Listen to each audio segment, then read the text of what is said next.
আসসালামু আলাইকুম প্রিয় শিক্ষার্থীরা, আজকে আমরা যে ক্লাসটি করব সেটি হচ্ছে ভেরিফিকেশন অফ ওহমস ল।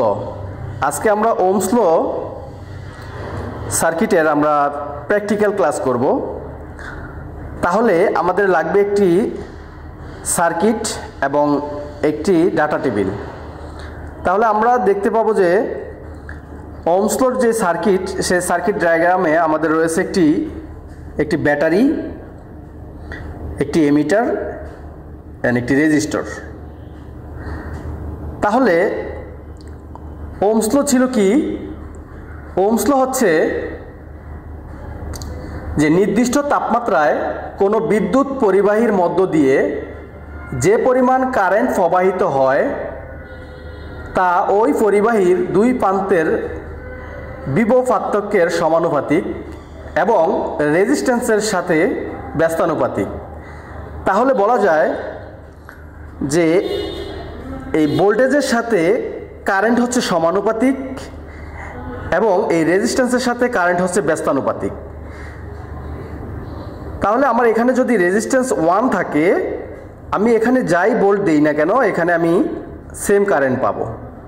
অর্থাৎ এখানে যদি আমি 10 ভোল্ট দেই, তাহলে রেজিস্ট্যান্স যদি 1K থাকে, তাহলে এখানে আমি 10 মিলি অ্যাম্পিয়ার কারেন্ট পাবো। ভোল্টেজ যদি কমে তাহলে কারেন্ট কমবে, ভোল্টেজ যদি বাড়ে তাহলে কারেন্ট বাড়বে। আর রেজিস্ট্যান্সের সাথে কারেন্ট হচ্ছে ব্যস্তানুপাতিক। রেজিস্ট্যান্স যদি আমার বাড়ে তাহলে কারেন্ট কমবে, আর রেজিস্ট্যান্স যদি কমে তাহলে কারেন্ট বাড়বে।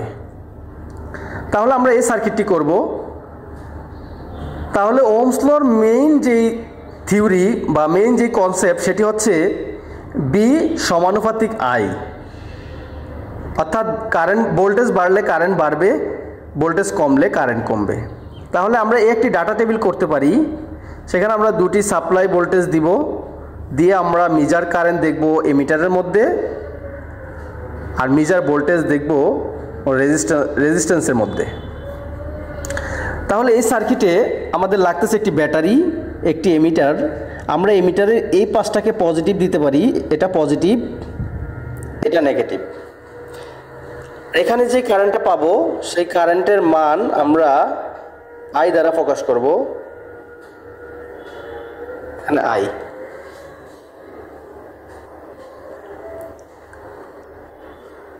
তাহলে এই সার্কিটের জন্য আমার লাগবে কি?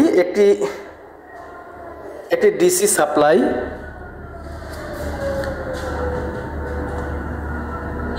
তাহলে আমাদের লাগবে কি? একটি ডিসি সাপ্লাই। লাগবে হচ্ছে আমাদের একটি এমিটার। এটা হচ্ছে DC supply, DC power supply. একটি ডিসি পাওয়ার সাপ্লাই লাগবে হচ্ছে একটি এমিটার, লাগবে আমাদের একটি রেজিস্টর আর কিছু কানেক্টিং ওয়্যার। সেই সাথে লাগবে আমাদের মাল্টিমিটার। আমরা এই মাল্টিমিটারের মাধ্যমে আমরা জানি রেজিস্ট্যান্স মেজার করা যায়, ভোল্টেজ মেজার করা যায়। তাহলে এখানে আমাদের ভোল্টেজও মেজার করা লাগবে, আমার রেজিস্ট্যান্সও মেজার করা লাগবে। তাহলে আমরা এজন্য আমাদের লাগবে হচ্ছে একটি মাল্টিমিটার। তাহলে আমরা সার্কিট বসানোর আগে আমরা রেজিস্ট্যান্সের মান আমরা বের করে নিতে পারি। আমরা তাহলে কি করব? আমরা এই ওহম মিটারে নিয়ে যাব। ওহম মিটারে নিয়ে আমরা এই রেজিস্ট্যান্সের দুই প্রান্তের সাথে যদি আমরা এই ওহম মিটারের আমরা দুটি প্রান্ত ধরি, আমরা এটাকে ব্রেডবোর্ডের মধ্যে বসেও মেজার করতে পারি। অবশ্যই আমরা ব্রেডবোর্ডের মধ্যে বসেই করব, কারণ হাতে নিয়ে করলে রেজিস্ট্যান্সের মানটা এক্স্যাক্ট আসে না অনেক সময়। আমরা এই রেজিস্ট্যান্সটাকে মেজার করব এই দুই প্রান্তের সাথে, পজিটিভ এবং নেগেটিভের সাথে আমরা ধরব। আমরা রেজিস্ট্যান্সের দুই পায়ের সাথে আমরা এভাবে করে ধরব, কারণ রেজিস্ট্যান্সের পজিটিভ নেগেটিভ নাই, যেভাবেই ধরি না কেন। তাহলে আমরা দুই পায়ের সাথে ওহম মিটারের দুটি পা আমরা যখন ধরব, তখন আমরা যে মানটা পাবো সেটা আমরা এখানে নোট ডাউন করে রাখবো। আমরা দেখব মাল্টিমিটারে আমাদেরকে রিডিং দেখাবে 0.990। তাহলে রেজিস্ট্যান্সের মান হচ্ছে আমার 0.990। তাহলে এখন আমি যদি সার্কিটটাকে বিল্ড আপ করি, আমরা এখানে এই ব্যাটারির এখানে এটা নাম দিতে পারি বিএস, সাপ্লাই ভোল্টেজ। এখানে এটা নাম দিতে পারি বিএস সাপ্লাই ভোল্টেজ। আমরা সার্কিটে যাব। তাহলে আমাদের লাগবে হচ্ছে একটি ডিসি পাওয়ার সাপ্লাই। আমরা নিব DC power supply. DC power সাপ্লাইয়ের পজিটিভ। তাহলে ব্রেডবোর্ডের মধ্যে দুটি কানেকশন করা যায়, একটি হচ্ছে রো ওয়াইজ, একটা হচ্ছে কলাম ওয়াইজ। আমরা কলাম নিব, আমরা যে কোনো কলাম নিয়ে নিব উপরে নিচে। তাহলে এই কলাম আমার ব্যাটারির পজিটিভ। আমরা যদি সার্কিটটি লক্ষ্য করি আমরা দেখতে পাবো যে ব্যাটারির পজিটিভ থেকে এমিটারের পজিটিভে। তাহলে আমরা ব্যাটারির পজিটিভ থেকে এমিটারের পজিটিভে দিয়ে দিব। ব্যাটারির পজিটিভ এর সাথে হবে এমিটারের পজিটিভ, সেম কলামে, উপরে নিচে, হ্যাঁ সেম কলামে, রো ওয়াইজ দেওয়া যাবে না, সেম কলাম। যেহেতু আমরা সাপ্লাইয়ের পজিটিভ দিয়েছি আমরা কলাম ওয়াইজ, তাহলে আমরা এমিটারের কানেকশনটাও করব কলাম ওয়াইজ। এরা দুজন এক জায়গায় থাকবে কানেকশন করা। দেন হচ্ছে এমিটারের নেগেটিভ। এমিটারের নেগেটিভ থাকবে হলো রেজিস্ট্যান্সের প্রথম পায়ের সাথে। তাহলে এটা হচ্ছে আমার রেজিস্ট্যান্স, আমার এই রেজিস্ট্যান্সের প্রথম পায়ের সাথে হবে এমিটারের নেগেটিভ। তাহলে আমি রেজিস্ট্যান্সটাকে যদি এইভাবে বসাই তাহলে এমিটারের নেগেটিভ হবে এই রেজিস্ট্যান্সের প্রথম পায়ের সাথে, সেম কলামে, সেম কলাম ওয়াইজ, ঠিক আছে, সেম কলাম। এখানেও দুই পজিটিভ, সেম কলাম, এটাতেও সেম কলাম, কলাম ওয়াইজ, এখানেও কলাম ওয়াইজ।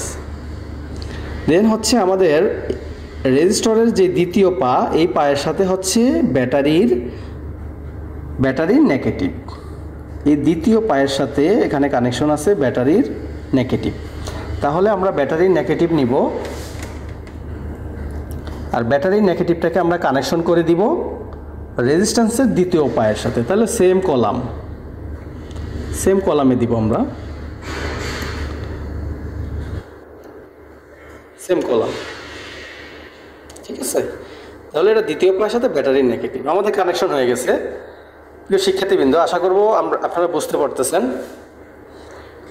সোর্সের পজিটিভ থেকে এমিটারের পজিটিভ, দেন এমিটারের নেগেটিভ থেকে রেজিস্টরের প্রথম পা এবং রেজিস্টরের দ্বিতীয় পায়ের সাথে আমার ব্যাটারির নেগেটিভ, অর্থাৎ ভোল্টেজ সোর্সের নেগেটিভ।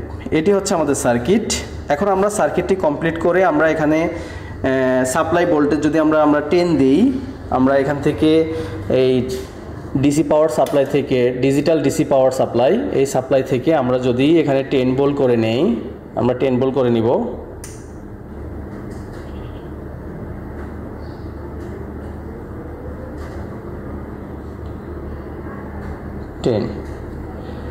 এখানে আমাদের সাপ্লাই ভোল্টেজ 10। তখন আমাদের একটি কারেন্ট আসছে, কারেন্টের মান হচ্ছে 10। এটার কারণ হচ্ছে আমরা রেজিস্ট্যান্সের যে মানটা নিয়েছিলাম সেটা ছিল 1 কিলো ওহমের কাছাকাছি, প্রায় 1 কিলো ওহম, 0.998। তাহলে বলেছিলাম যে রেজিস্ট্যান্স যদি আমার সেম থাকে তাহলে কারেন্টের মানও আমার সেম হবে, কারণ আমি ভোল্টেজ যা দিব কারেন্টে তাই পাবো। তাহলে এখানে আমি লিখতে পারি, যখন আমার 10 ভোল্ট, রেজিস্ট্যান্স হচ্ছে 1 কিলো ওহম, তাহলে আমি রেজিস্ট্যান্সের মানটাও লিখে রাখবো। রেজিস্ট্যান্সের মান হচ্ছে 1 কিলো ওহম। এখানে 1 কিলো ওহম থাকার কারণে এখানে আমার কারেন্টের মানও হচ্ছে 10। সাপ্লাই ভোল্টেজ 10, কারেন্টের মান হচ্ছে 10 মিলি অ্যাম্পিয়ার, 10 মিলি অ্যাম্পিয়ার। ভোল্টেজটা যদি আমি ধরি তাহলে ভোল্টেজটা আমি ধরতে পারি এখানে এই রেজিস্ট্যান্সের এই দুই পায়ের সাথে যদি আমি ভোল্টমিটার ধরি তাহলে আমি এখানে পেয়ে যাব বি এর মান।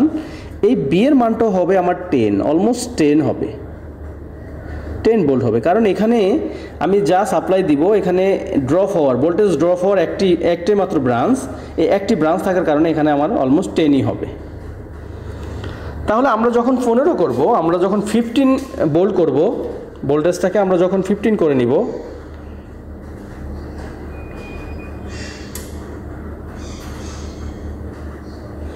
এখানে আমরা যখন ভোল্টেজটা ভোল্টেজ সাপ্লাইটা যখন আমরা 15 ভোল্ট করে নিয়েছি তখন আমাদের কারেন্টের মান 15 মিলি অ্যাম্পিয়ার, প্রিয় শিক্ষার্থীবৃন্দ, কারণ হচ্ছে আমাদের রেজিস্ট্যান্সের মান 1 কিলো ওহম, তাহলে এখানে আমাদের আসছে অলমোস্ট 15 মিলি অ্যাম্পিয়ার। কারণ হচ্ছে আমাদের রেজিস্ট্যান্সের মান 1 কিলো ওহম। 1 থাকার কারণে এখানে আমি যাই ভোল্টেজ দিব তাই আসবে। যদি এখানে আমার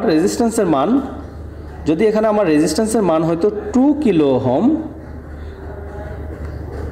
তাহলে আমি এখানে ভোল্টেজ যাই দিব না কেন, আমি রেজিস্ট্যান্স পাবো কি, মানে সরি, আমি এখানে কারেন্টের মানটা পাবো তার অর্ধেক, কারণ এখানে হচ্ছে 2, আমি যাই দিব তার অর্ধেক পাওয়া যাবে।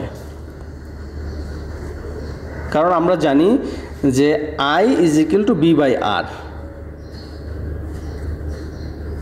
I is equal to V/R। তাহলে আমি এখানে রেজিস্ট্যান্স যা দিব, আমি তার অর্ধেক ভোল্টেজ করলে আমি যেটা পাবো সেটা হচ্ছে আমার কারেন্টের মান।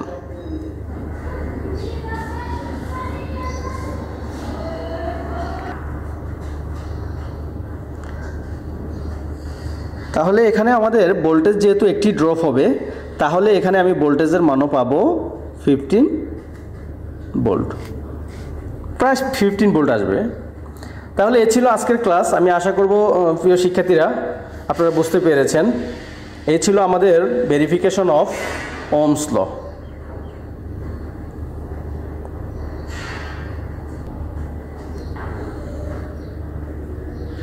এটা রেজিস্ট্যান্স।